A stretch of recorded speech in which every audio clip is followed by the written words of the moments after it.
Isang bagong araw, ang araw ay maliwanag. Pinangungunahan ni Sono ang mga kaibigan. Nang magaan ang damdamin, hamong kabaitan, sigaw niya ng may saya. Magbahagi tayo ng mga ngiti habang magkakasama tayo. Pagtulong, pagbabahagi at pag-aaruga, maliliit na gawa ay kayang magningning. Talutod, di naglaon, may munting ardilya na nangangailangan ng tulong. Mabibigat na bunga ang dala nito saan man. Sabi ng mga kaibigan, tumulong tayo ngayon.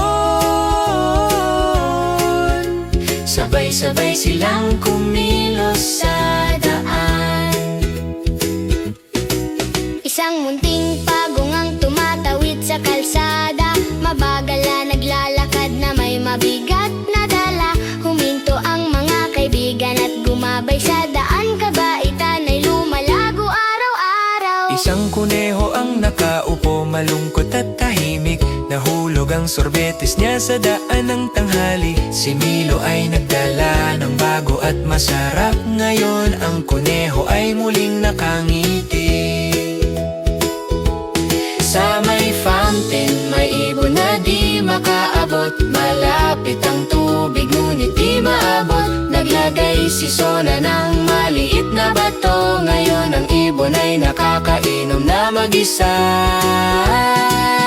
Ang hamong kabaitan ay kumikislap ng maliwanag. Ginagawang tama ang mali at masaya. Sa malaki man o malit na kaibigan, kabaitan ang pinakamaganda sa lahat.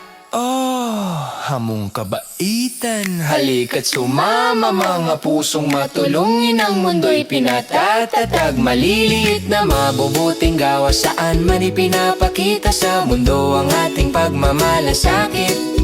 Kapag tayo'y tumutulong at nagbabahagi, Ngiti at saya ay nasa paligid lagi.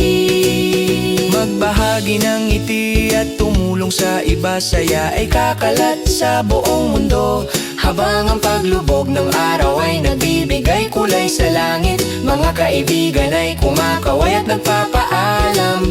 Ngumingiti si Sono at buong galak na sabi, ang kabaitan ay nagpapaganda ng ating araw.